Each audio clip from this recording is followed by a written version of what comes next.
Joe Franklin's office. Florence Morrison. Tomorrow at exactly 12:30.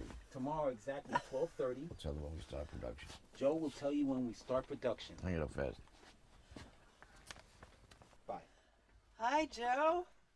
How are you? Joe Franklin, the original talk show host. I invented the whole medium. I was the first guy. How are you doing? Can I come here into your office? My office is your office. You know that. You can bring a chair, right?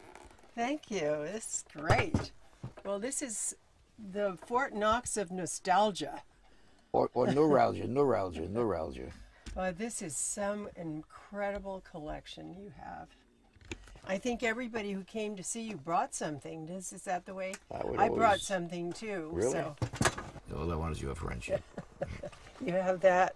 Joe, you were only about 15 when the Miss Rheingold contest started. Do you remember when you were a kid? I was an avid fan of that. I love the beer. I love the era of companies like Rheingold getting involved with the. I mean, they showed the public that there was more to them than the bottom line. They were involved with people, with humanity, with humanitarian causes, with charity, and. It was a whole different era. Well, do you remember being in bars and seeing people vote? Of course, I voted myself. How many times? Over and over.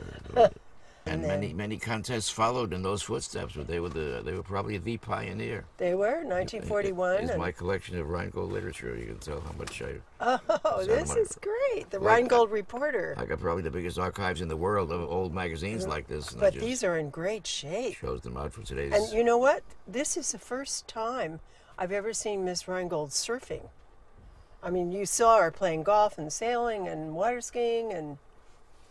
What do you think? What do you think was the appeal of Miss Rheingold? The appeal was she was clean and decent and nice, and it was going to the grassroots, and as I said, it's more than a brand name, more than a trademark. It was a living, breathing organization and contest just to show the world that they did care. They cared more than the bottom line is concerned. They cared about good charities, good causes, good awards. They gave awards to firemen, to policemen. That's true. And the young ladies themselves were right there with the owner of the company presenting those awards. Yeah. I mean, I was at some of those ceremonies myself, and I'd like to see that era come back.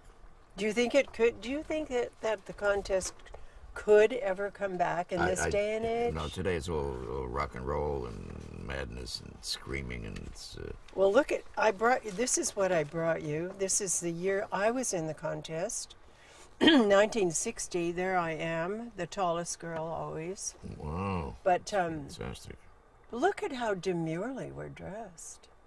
I wish that era could come back. Do you? Oh, yeah. Do you think that that the women were so demurely dressed that the sex appeal was really in their smile and their face? Do you think there is such a thing as a girl next door?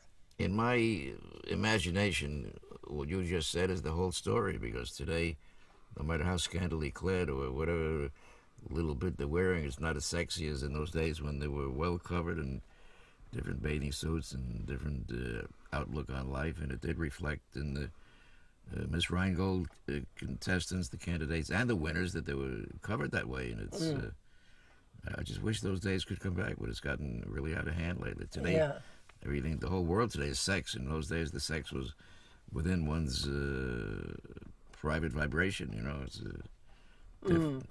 it was a great era, and I'm very happy to be reminiscing about that era.